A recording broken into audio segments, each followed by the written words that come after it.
नमस्कार, मेरा नाम रोहित खुराना है। मैं एक बाल रोग विशेषज्ञ हूं तथा बच्चों में होने वाली एलर्जी व अस्थमा बीमारियों का निवारण करता हूं। आज हम जानेंगे एलर्जी के बारे में थोड़ा, लेकिन आज जो मैं बात करने जा रहा हूं वो मोस्ट कॉमन एलर्जीज़ की बात करेंगे। तो हम अपने को रिस्ट्रिक्ट करेंगे रेस्पिरेटरी एलर्जीज़ में और जीआई एलर्जीज़। जीआई एलर्जीज मतलब पाचन क्रिया से रिलेटेड जो एलर्जी रहती है। अब बच्चों में जब एलर्जी होती है तो दो तरह के लक्षण दिखाई देते हैं। पहला जुकाम, जिसको कि हम एलर्जिक राइनाइटिस बोलते हैं। तो किस तरह का जुकाम होता है ये जुकाम ऐसा होता है कि जो ठीक नहीं हो रहा होता है। आप देखेंगे कि महीना दर महीना, 1 महीना 2 महीना ये जुकाम ठीक नहीं हो रहा है। बच्चे को बार बार छींकें आती हैं, नाक में खुजली होती है तथा नाक बंद रहने की वजह से बहुत दिक्कत होती है। बच्चा पढ़ नहीं पा रहा है, सो नहीं पा रहा है। ये एलर्जी जो है दो तरह की रह सकती है। पहला जो कि साल भर एक सी रहे, और दूसरा जब ये किन्हीं मौसम में देखी जाए कि स्पेशली जब फसल या फिर पॉलन्स हवा में आ जाते हैं, उस समय पे देखा जाता है कि ये जुकाम बढ़ जाता है, और जब तक कि पॉलन का अमाउंट हवा में कम नहीं हो जाता ये रहता है।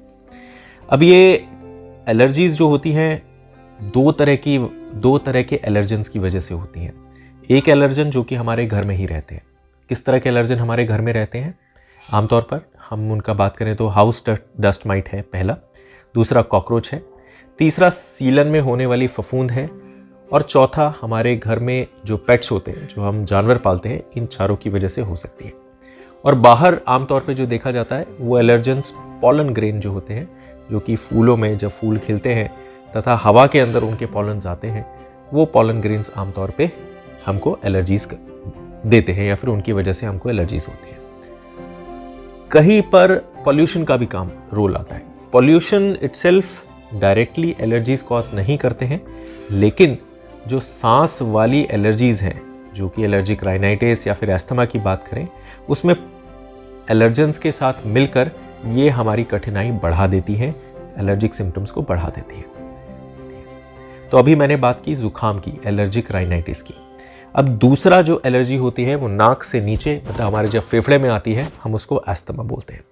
तो अस्थमा में क्या होता है कि जो सांस का आवागमन होने वाली नलियां होती हैं उनमें सिकुड़न आ जाती है।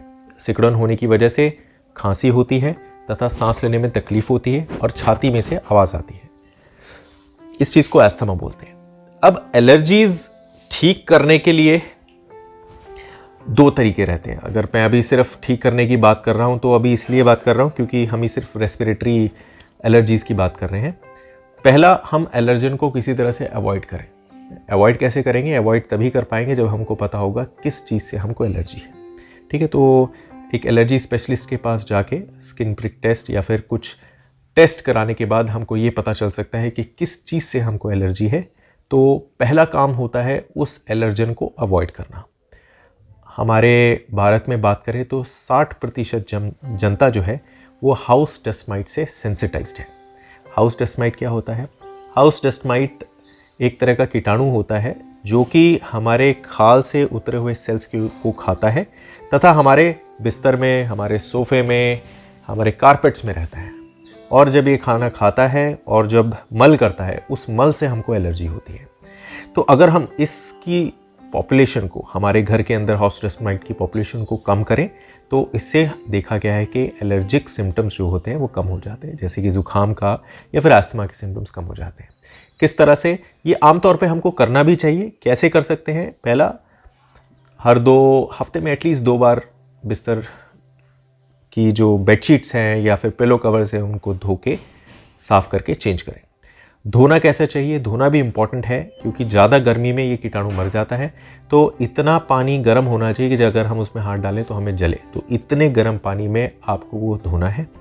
दूसरा, ऐसे ही हमारे जो पर्दे लगे हुए हैं या फिर कारपेट्स हैं, इनकी भी सफाई करनी है। तीसरा जो बहुत इम्पॉर्टेंट वो ये है कि हमारे सभी के घर पे आजकल झाड़ू यूज़ होता है साफ़ करने के लिए। तो झाड़ू का इस्तेमाल ना करके या तो मॉप का इस्तेमाल करें या फिर वैक्यूम क्लीनर का इस्तेमाल करें। इन दोनों से क्या फ़ायदा है? जब हम झाड़ू लगाते हैं तो हम एलर्जन को और हवा में उड़ा रहे हैं। हमको हवा में नहीं उड़ाना है, हमको उसकी हवा में क्वांटिटी को कम करना है। तो इंस्टेड ऑफ झाड़ू लगाने के आप मॉप करें या फिर वैक्यूम क्लीनर से साफ करें। अब बात करते हैं सीलन की। तो सीलन आमतौर पे कहाँ पे होती है? कोनों पे होती है या फिर आपके सिंक में नीचे, जहाँ सिंक होता है उसके नीचे सीलन होती है। तो उसको चेक करें ताकि उसका निवारण कर सकें, ठीक है, क्योंकि ये भी एक मेजर इंडोर एलर्जन है। कॉकरोच की बात करें तो कॉकरोच हमारे सबके घर में होता है, दिखाई ना दे, लेकिन अगर आप रात को अपनी किचन में जाएंगे तो देखेंगे वो उनका 2-3 बजे जमघट आपके किचन में लगा होगा। तो कॉकरोच से निपटने के लिए आपको अपनी नालियों, कोने, उन सब पे स्प्रे करना और हर 15 दिन पे इम्पॉर्टेंट है। तथा ध्यान रखिए जब आप खाना खा रहे हैं तो खाने के कण नीचे ना गिरे, क्योंकि उन्हीं पे कॉकरोच सर्वाइव करता है। चौथा, पेट्स की बात करें। पेट्स में आमतौर पे हम कुत्ता या बिल्ली होता है, तो मैं ये नहीं कह रहा हूँ कि आप उसको कम्प्लीटली अवॉइड करें, नहीं ऐसा। अगर एलर्जिक टेस्टिंग में आपको पता चलता है कि कुत्ता या बिल्ली है, तभी उनको अवॉइड करें।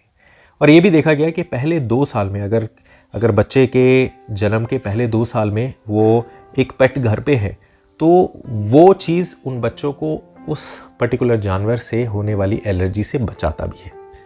तो मैं ये नहीं कह रहा हूँ कि आप बच्चे जब हों तो साथ के साथ पेट ले आएँ, लेकिन इसीलिए ये इम्पॉर्टेंट है कि ये जानना पहले ज़रूरी हो जाता है कि क्या उस जानवर से एलर्जी है। अगर एलर्जी है तो फिर उससे निजात पाना ही बेहतर रहेगा।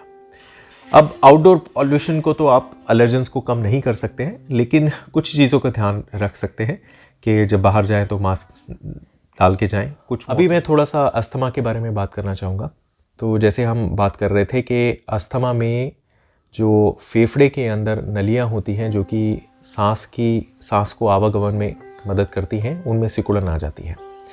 और ये सिकुड़न आना जो है एक एलर्जिक रिस्पॉन्स रहता है जो कि किसी एलर्जन के अगेंस्ट हो सकता है। एलर्जन कुछ भी हो सकता है, जितना भी मैंने आपको बताया इंडोर और आउटडोर एलर्जन के बारे में।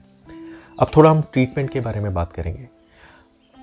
एलर्जन अवॉइडेंस तो मैंने आपको बता दिया कि किस तरह से एलर्जन को हम अवॉइड कर सकते हैं या फिर एलर्जन की क्वांटिटी हवा में कम कर सकते हैं। अब हम ट्रीटमेंट दवाइयों के बारे में बात करेंगे। तो दवाइयों में जो हमारे पास ऑप्शंस रहते हैं उसमें एक स्टेरॉइड और एंटीहिस्टामिनिक रहते हैं। एंटीहिस्टामिनिक जो है आमतौर पे खाने वाली गोलियां रहती हैं, वो तो ठीक है, लेकिन ख़ास इम्पॉर्टेंट बात मैं जो स्टेरॉइड के बारे में बोलना चाहूँगा। हम स्टेरॉइड को काफ़ी तरीके से ले सकते हैं, एक टैबलेट फॉर्म में भी ले सकते हैं, और दूसरा आजकल स्पेशलाइज्ड फॉर्म जो है जिसमें कि नेज़ल स्प्रेस जो कि नाक में स्प्रे और नेबुलाइजेशन तथा इन्हेलर्स के बारे में बात करेंगे। तो सबसे पहले नाक की एलर्जी ऑफ एलर्जिक राइनाइटिस में नेज़ल स्प्रे स्टेरॉइड दिया जाता है जो कि सबसे हेल्पफुल मेडिकेशन है। उसका इफ़ेक्ट सभी बाकी मेडिकेशन से बेटर है। स्टेरॉइड जहाँ पे ज़रूरत है वहीं पे डायरेक्ट दिया जा रहा है, तो उसकी वजह से उसकी साइड इफ़ेक्ट्स भी बहुत कम होते हैं। एस्थमा की बात करें तो एस्थमा में हम नेबुलाइजर्स तथा इन्हेलर्स का यूज़ करते हैं। नेबुलाइजर्स का रोल इमरजेंसी कंडीशंस में रखा जाता है, आमतौर पे अस्पताल में, या फिर कुछ दिनों के लिए जब दिक्कत होती है तो घर पे भी इस्तेमाल किया जा सकता है। आमतौर पे इन्हेलर्स का इस्तेमाल किया जाता है। जनता में धारणा है कि एक बार इन्हेलर का इस्तेमाल करने से उसकी लत लग जाती है और उसका इस्तेमाल नहीं करना चाहिए। देखिए, इन्हेलर एक दवाई देने का तरीका है। स्टेरॉइड अगर मैं गोली दूंगा वो हमारे शरीर में जाएगी, खून में जाएगी, फेफड़े में जहाँ पे उसको काम करना है वहाँ पर भी पहुँचेगी और बाकी जगह पे भी पहुँचेगी, जैसे पेट में, हड्डियों में, जहाँ पे उसकी ज़रूरत नहीं है वहाँ पे वो साइड इफ़ेक्ट करेगा, लेकिन फेफड़े में सिर्फ इफेक्ट करेगा। लेकिन अगर हम इन्हेलर ले रहे हैं तो वो स्टेरॉइड डायरेक्टली हमारे फेफड़े में जा रहा है, जिससे साइड इफ़ेक्ट्स मिनिमल होते हैं तथा इसकी आदत नहीं लगती है। इससे आगे एस्थमा से होने वाले बार बार अटैक्स के हमको निवारण मिलता है तथा बच्चा एक नियर नॉर्मल लाइफ, क्योंकि जिस बच्चे को सांस लेने में परेशानी हो रही है वो स्कूल से हर महीने में 2-3 उसकी छुट्टी हो जाती है क्योंकि उसको खांसी हो रही है, वो अपने साथियों के साथ खेल नहीं पाता क्योंकि वो हांफना शुरू कर देता है, उसकी फिज़िकल ग्रोथ नहीं ठीक हो पा रही है क्योंकि बार बार बीमार पड़ने से उसकी ग्रोथ भी इफेक्ट होती है। तो इन तीनों चीज़ों से हमको एक इन्हेलर अगर निजात दे रहा है तो इससे अच्छी दवाई नहीं हो सकती, जिसका साइड इफ़ेक्ट भी बहुत कम है। एक चीज़ और कहना चाहूँगा कि बच्चों में इन्हेलर ठीक तरह से यूज़ करना 6 साल तक पॉसिबल नहीं हो पाता, तो इसीलिए इन्हेलर के साथ स्पेसर का भी इस्तेमाल होता है। तो जो बच्चे 6 साल से छोटे हैं, 6 या 8 साल से छोटे हैं, उनमें इन्हेलर को स्पेसर के साथ दिया जाना चाहिए तथा उसकी टेक्निक को अपने डॉक्टर से हमेशा चेक कराना चाहिए, क्योंकि अगर इन्हेलर देने की टेक्निक आपकी ठीक नहीं है तो दवाई काम नहीं करेगी और आपके सिम्टम्स परसिस्टेंट रहेंगे, सिम्टम्स चलते रहेंगे। अगर हम बात करेंगे कि इन सब चीज़ों से, एलर्जिक रोगों से बचा कैसे जा सकता है, तो ये देखा गया है कि जिन बच्चों को पैदा होने के बाद सिर्फ माँ का दूध मिलता है पहले 6 महीने में, उनमें एलर्जिक दिक्कतें कम होती हैं एज़ कम्पेयर टू वो बच्चे जो गाय भैंस के दूध पे पले बड़े होते हैं। तो जहाँ इतनी सारी चीज़ें हम बच्चे को माँ के दूध से बचा सकते हैं जिन बीमारियों से, उनमें से एक बीमारी अस्थमा और एलर्जीज़ भी हैं। दूसरा, सही समय पे क्या कहते हैं उसको 6 महीने के बाद हम ठोस आहार की बात करते हैं, तो सही समय पे उसका ठोस आहार शुरू करने से भी एलर्जीज़ कम रहती हैं। पोल्यूशन के बारे में बात करूँगा। मेरे पास जब भी दिवाली होती है, दिवाली के नेक्स्ट डे बहुत सारे पेशेंट्स आते हैं जिनको सांस लेने में दिक्कत हो रही होती है। तो पोल्यूशन डायरेक्टली सांस की दिक्कतें नहीं करता है, लेकिन एलर्जिक रोगों को बढ़ावा देता है। ठीक है, स्पेशली बात करूँगा पार्टिकुलेट मैटर की। पार्टिकुलेट मैटर जो पोल्यूशन जो है उसकी बात करूँगा। इसमें भी 2 तरह का रहता है, इंडोर और आउटडोर।